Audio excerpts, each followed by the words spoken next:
Salam sejahtera dalam kasih Kristus. Apa kabar Bapak Ibu Saudara sekalian? Senang boleh jumpa dengan Bapak Ibu Saudara sekalian melalui channel ini. Kali ini saya akan menjawab pertanyaan MTPJ Gemim tanggal 21 sampai tanggal 27 Juni tahun 2026. Di awal jumpa saya akan menyampaikan pantun ini. Jika engkau mencari permata, jangan biarkan pelitamu redup. Hidup ini anugerahnya semata, muliakan dia seumur hidup. Baik Bapak Ibu Saudara sekalian, mengawali segalanya, mari kita berdoa.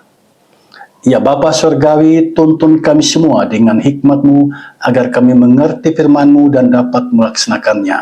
Demi Kristus kami berdoa. Amin. Bapak Ibu Saudara sekalian, MTPJ Gemim tanggal 21 sampai tanggal 27 Juni mengusung tema, inilah tanda perjanjian yang kuadakan antara aku dan segala makhluk yang ada di bumi. Tema ini berpijak dari bacaan Alkitab, Kitab Kejadian pasal 9 ayat 1 sampai ayat yang ke-17. Bacaan ini menarik saudara sekalian, mengingatkan kita pada perjanjian Tuhan dengan segala makhluk yang ada di muka bumi ini. Saudara, ada 3 pertanyaan yang diajukan di sini. Yang pertama, apa pemahaman Anda tentang inilah tanda perjanjian yang kuadakan antara aku dan segala makhluk yang ada di bumi? Menurut Kejadian pasal 9 ayat 1 sampai ayat yang ke-17. Saya harap kita semua telah membaca bagian Alkitab ini. Yang kedua, jelaskan tantangan yang dihadapi gereja dalam menciptakan tatanan kehidupan dan relasi yang baik antara manusia dan alam. Yang ketiga, bagaimana peran dan upaya gereja dan pemerintah dalam menjaga kelestarian alam dan keseimbangan ekosistem agar manusia dapat hidup dengan baik tanpa merusak alam. Itulah 3 pertanyaan yang diajukan di sini. Dan melalui kesempatan ini, saya akan menjawab 3 pertanyaan ini. Saya mulai dari pertanyaan nomor 1. Pertanyaan nomor 1 bunyinya seperti ini. Apa pemahaman Anda tentang inilah tanda perjanjian yang kuadakan antara aku dan segala makhluk yang ada di bumi? Menurut Kejadian 9 ayat 1 sampai ayat yang ke-17. Saudara, Kitab Kejadian yang menjadi bahasan kita saat ini merupakan kitab yang menarik perhatian banyak orang, sebab dari kitab ini kita bisa belajar asal mula alam semesta, asal mula manusia, asal mula dosa, penghukuman, dan penyelamatan Tuhan atas manusia. Kitab Kejadian sampai kitab Ulangan merupakan kitab yang diyakini ditulis oleh Musa. Nah, pandangan ini dipertahankan oleh tradisi Yahudi, Kristen, Ortodoks, Katolik, dan banyak denominasi evangelikal. Dasarnya Keluaran pasal 24 ayat 4. Di sana tertulis, kemudian Musa menuliskan segala firman itu. Pertanyaan kemudian muncul saat Musa meninggal dunia, siapa yang menulis tentang kematiannya? Saudara, kemudian pada abad ke-19 muncul teori dokumenter atau yang dikenal dengan istilah documentary hypothesis yang dikembangkan oleh Julius Wellhausen. Teori ini mengakui bahwa Musa lah yang menulis kitab Kejadian sampai kitab Ulangan, tetapi tidak semuanya ditulis oleh Musa. Dari sisi dokumen, ada 4 sumber dokumen berbeda yang kemudian digabungkan menjadi satu pada abad ke-5 sebelum Masehi. Nah, melalui kesempatan ini saya akan perkenalkan 4 dokumen ini sebagai pengetahuan bagi kita dalam memahami kitab Kejadian. Empat sumber itu, pertama sumber Yahwis, ya, atau dikenal dengan nama sumber Y. Sumber ini berasal dari tahun 950 sebelum Masehi di Yehuda Selatan. Nah, ciri dari sumber Yahwis atau sumber Y, anthropomorphic. Tuhan itu bertindak seperti manusia. Jadi digambarkan seperti manusia. Dan kata Tuhan yang digunakan di sini menggunakan sebuah kata dalam bahasa Ibrani Yahweh. Karena itu disebut sumber Y atau sumber Yahwis. Itu yang pertama. Yang kedua, sumber Elohis atau sumber E yang lahir pada tahun 850 sebelum Masehi di kerajaan Israel Utara. Nah, ciri dari sumber ini untuk Tuhan, dia menggunakan kata Elohis atau Allah. Sumber Elohis menekankan mimpi dan malaikat. Di dalam kitab Kejadian kita membaca ada malaikat, ada mimpi, misalnya mimpi Yakub itu berasal dari sumber Elohis atau sumber E yang lahir tahun 850 sebelum Masehi di Israel Utara. Yang ketiga, sumber Deuteronomis atau sumber D yang lahir tahun 622 sebelum Masehi pada zaman Raja Yosia ketika dia melakukan reformasi dari sisi hukum dan ketaatan pada perintah Tuhan. Jadi ciri dari sumber ini adalah hukum-hukum dan ketaatan manusia pada hukum itu. Kemudian yang keempat, sumber P atau sumber priestly yang berkembang pada abad ke-6 sebelum Masehi, berkembang pada zaman pembuangan dan pasca pembuangan di Tanah Babel. Penekanannya adalah kemuliaan Tuhan dan tata ibadah. Jadi di sini kita sudah mengenal ada 4 sumber, sumber Yahwis atau sumber Y, sumber Elohis atau sumber E, sumber Deuteronomis atau sumber D, dan sumber priestly atau sumber P. Yang terakhir ini itu disusun oleh para imam. Nah, Kejadian pasal 9 ayat 1 sampai ayat yang ke-17 berdasarkan teori sumber ini berasal dari sumber P atau sumber priestly, ya, disusun di tanah pembuangan dan di saat bangsa Israel kembali dari tanah pembuangan memasuki tanah Israel. Nah, ciri sumber ini gaya penulisannya formal. Kemudian ritualistik, ya, suka dengan bahasan tentang korban-korban, misalnya kitab Imamat. Kemudian dia legalistik dan menekankan perjanjian dan struktur yang teratur. Nah, dalam perspektif sumber P, Kejadian 9 ayat 1 sampai 17 dibagi dalam 2 bagian. Yang pertama, ayat 1 sampai ayat 7. Di sini berisi perintah Tuhan untuk beranak cucu dan dominasi manusia atas hewan. Nah, disinilah kita melihat ada istilah berkat dan aturan makan daging yang baru. Kalau sebelumnya kita membaca Kejadian pasal 2 dan 3, manusia ditempatkan di Taman Eden dan makanannya adalah tumbuh-tumbuhan, buah-buahan.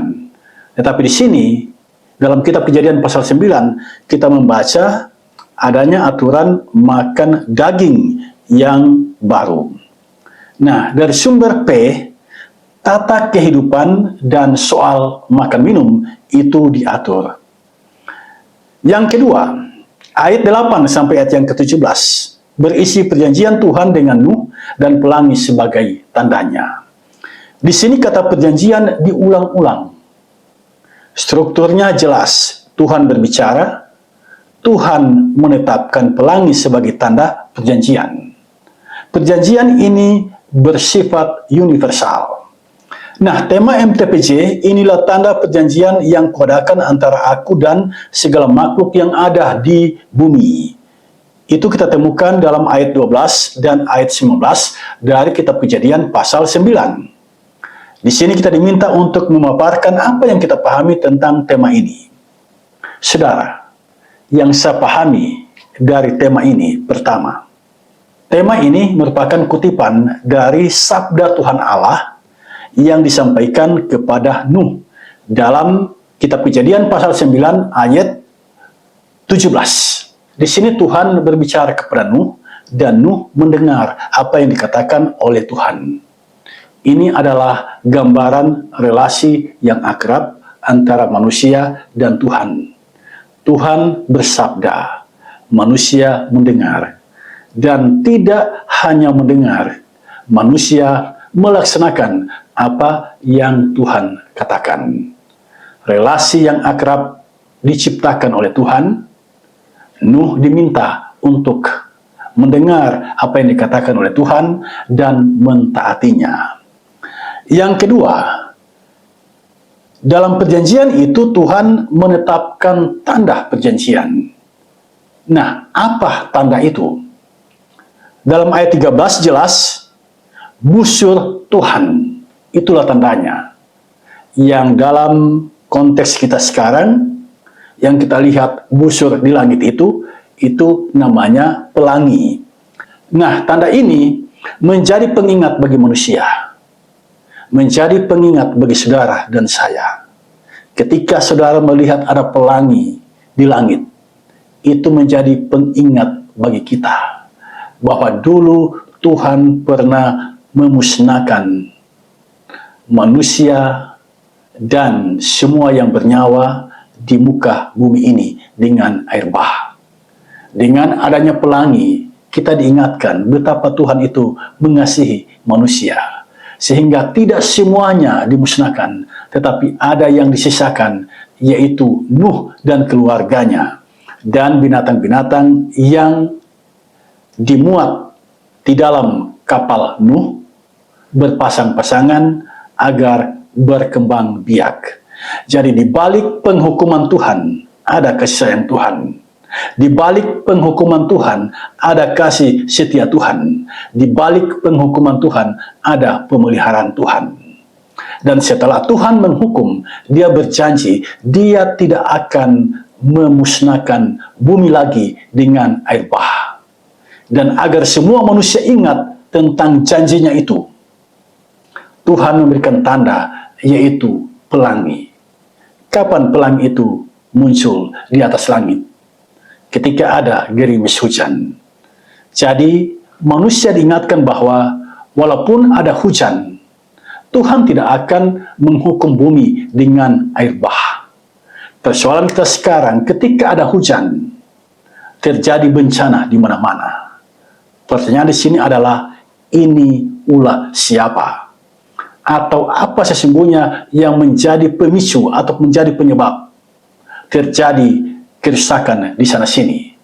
Tapi di dalam kitab Kejadian kita sudah diingatkan bahwa Tuhan tidak akan lagi memusnahkan bumi ini dengan air bah.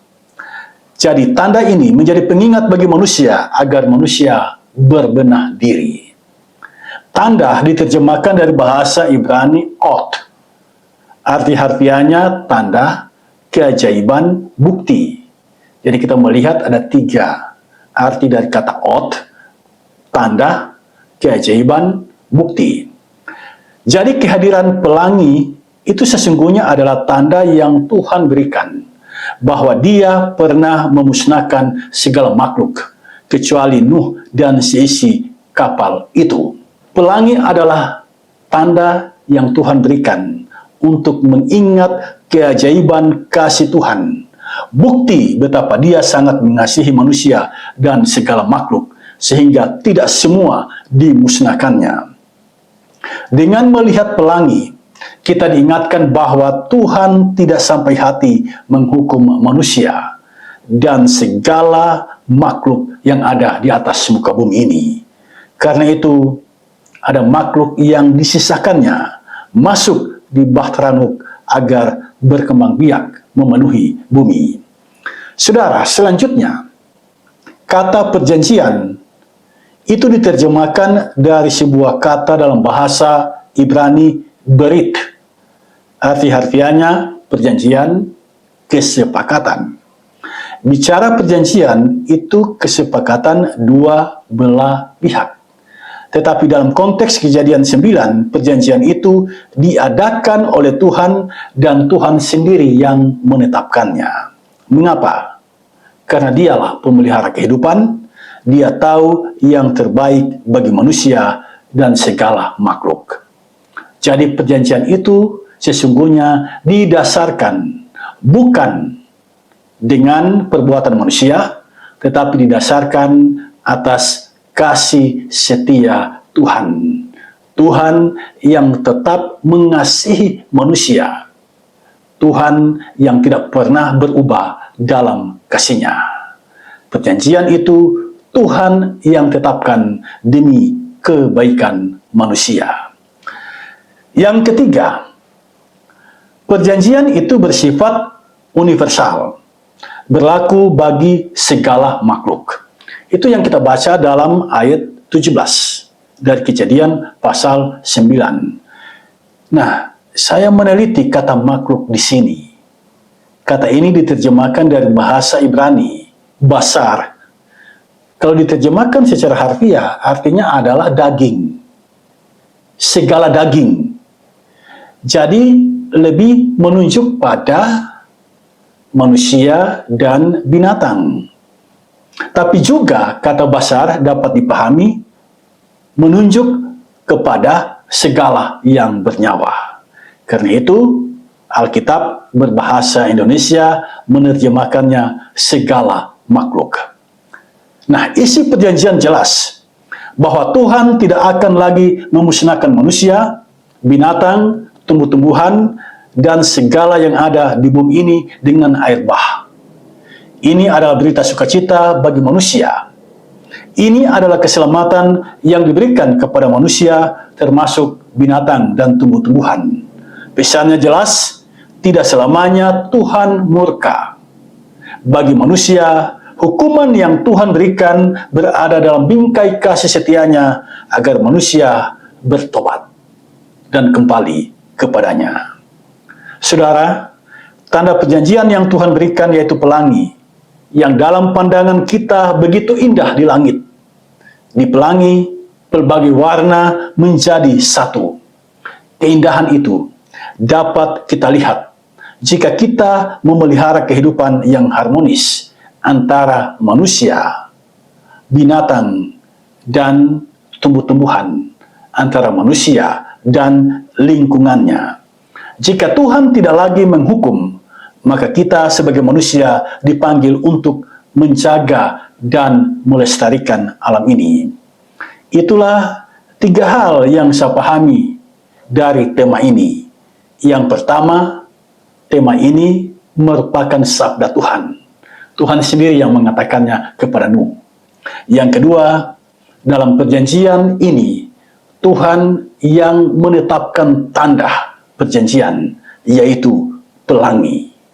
Jadi inisiatif dari Tuhan, Tuhan yang menetapkan perjanjian itu. Dan yang ketiga, perjanjian itu bersifat universal, bukan hanya bagi manusia, tapi bagi segala makhluk yang ada di muka bumi ini. Kita semua diingatkan, ada Tuhan yang punya kekuasaan untuk menghukum. Kita semua diingatkan, ada Tuhan yang setia pada janjinya. Ada Tuhan yang tidak pernah ingkar janji. Demikianlah Bapak Ibu Saudara sekalian jawaban yang boleh saya berikan untuk pertanyaan nomor 1. Dan sekarang mari kita masuk pada pertanyaan nomor 2. Pertanyaan nomor 2 bunyinya seperti ini. Jelaskan tantangan yang dihadapi gereja dalam menciptakan tatanan kehidupan dan relasi yang baik antara manusia dan alam. Saudara, tantangan adalah situasi dan kondisi yang menuntut usaha tambahan untuk dihadapi. Dalam menciptakan tatanan kehidupan dan relasi baik antara manusia dan alam, tentu tidaklah mudah. Perlu ada upaya atau energi tambahan bagi gereja untuk menghadapinya. Sekarang mari kita lebih fokus lagi, apa tantangan yang dihadapi oleh gereja dalam menciptakan tatanan kehidupan dan relasi yang baik antara manusia dan alam. Bertolak dari realitas yang ada, saya menemukan ada beberapa tantangan ini. Saya harap kita mencermati dengan baik. Tantangan yang pertama, pemahaman teologi yang keliru. Ini tantangan yang pertama, pemahaman teologi yang keliru. Kata kuasailah bumi dalam Kejadian 1 ayat 28 masih dipahami sebagai lisensi untuk mengeksploitasi alam ini. Alam dilihat sebagai objek, bukan sebagai ciptaan Tuhan yang harus dijaga, yang harus dipelihara, yang punya nilai yang spesifik. Ada juga pemahaman teologi yang lain, yang begitu memberikan penekanan pada keselamatan jiwa, yang begitu memberi penekanan pada sorga, bagaimana manusia masuk sorga, sehingga tentang lingkungan itu terabaikan. Sehingga urusan lingkungan menjadi hal yang sekunder, bukan yang primer. Sementara itu, jemaat kurang mendapat pemahaman bahwa menjaga alam adalah bagian dari ibadah dan tanggung jawab iman. Kata kuasailah bumi bukan berarti kita mengambil sebanyak-banyaknya dari alam ini, merusak alam ini demi keuntungan kita. Tetapi kuasailah bumi itu punya pengertian tatalah, aturlah, kelolalah alam ini dengan sebaik mungkin. Dan dalam hal berkhotbah dimanapun, kita harus tetap mengingat bahwa tugas kita bukan hanya mengarahkan warga jemaat untuk memikirkan sorga, tetapi juga bagaimana mengajak warga jemaat memikirkan lingkungan di mana kita hidup. Tantangan yang kedua, tantangan ekonomi. Di tingkat akar rumput, dalam hal ini di tingkat jemaat, isu lingkungan hidup tidak begitu mendapat prioritas dibandingkan kebutuhan ekonomi sehari-hari. Misalnya bagaimana mendapatkan makanan, mendapatkan pekerjaan, dan mendapatkan pendidikan. Banyak warga jemaat membabat hutan karena tuntutan ekonomi. Warga jemaat bukan tidak tahu menebang pohon punya akibat terhadap ekosistem yang ada. Mereka tahu itu, tetapi mereka terdesak dengan kebutuhan ekonomi. Sebab saya teringat apa yang dikatakan oleh penyair W.S. Rendra, kelaparan adalah iblis. Ketika manusia ketiadaan uang, maka konsep apapun yang kita sampaikan tidak mereka dengar. Karena pikiran mereka, konsentrasi mereka adalah bagaimana mendapatkan makanan, bagaimana mendapatkan uang. Jadi, tantangan ekonomi itu sangat serius, saudara sekalian, dan kita harus memikirkan bagaimana mengatasi hal ini. Yang ketiga, tantangan konflik kepentingan lokal. Gereja sering diperhadapkan konflik antara pelestarian alam di satu sisi dan proyek pembangunan melalui pertambangan, perkebunan monokultur seperti sawit, kopi, dan nilam. Jika gereja mengkritik pengerusakan lingkungan, dianggap menghambat kemajuan ekonomi atau melawan kepentingan elit lokal atau jemaat yang terlibat dalam bisnis tersebut. Karena itu, pendekatan dari berbagai sisi, dialog, komunikasi, diskusi tentang hal ini harus lebih intens dilakukan. Yang keempat, tantangan kurangnya pemahaman ekoteologi atau teologi lingkungan. Jangankan jemaat, di kalangan pendeta belum terlatih dalam teologi ekologi. Pendeta atau para pengkhotbah masih sulit menghubungkan ayat Alkitab dengan isu lingkungan, seperti polusi, perubahan iklim, dan sebagainya. Ini realitas yang acap kali kita temukan.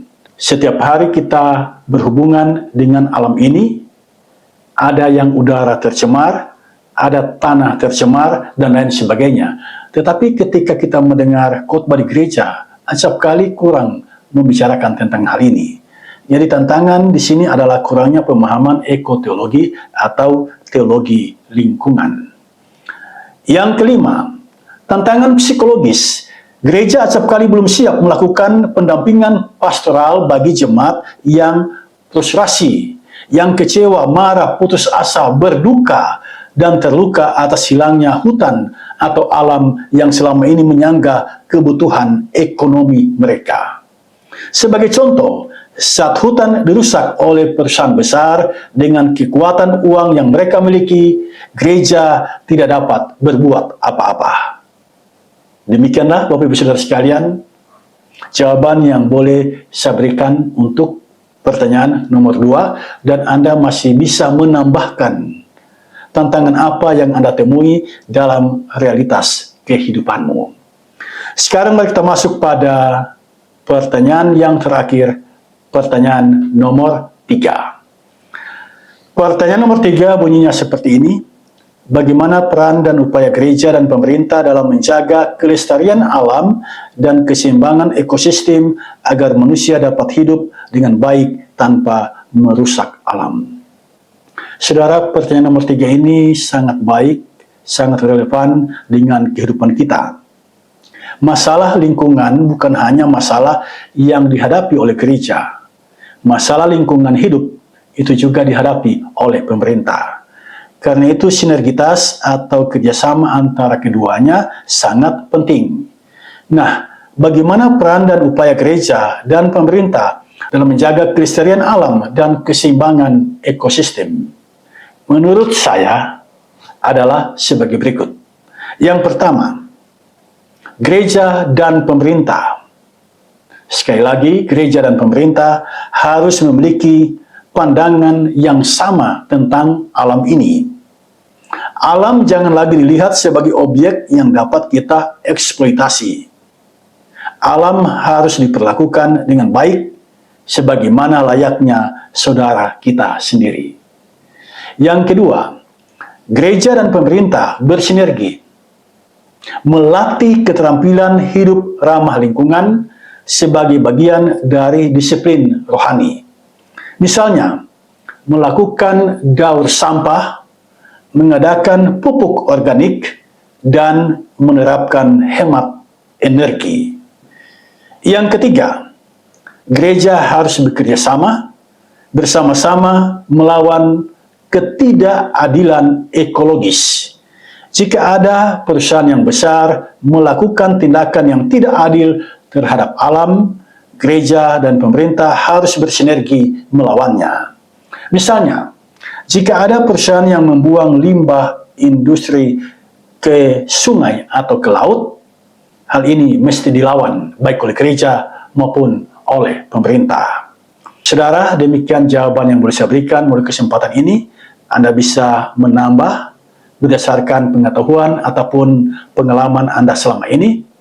Mintalah selalu hikmat Tuhan agar kita dapat memahami kebenaran firman-Nya dan dapat melaksanakan kebenaran firman-Nya di sepanjang perjalanan kehidupan kita. Tuhan Yesus memberkati kita semua. Salam, damai di hati.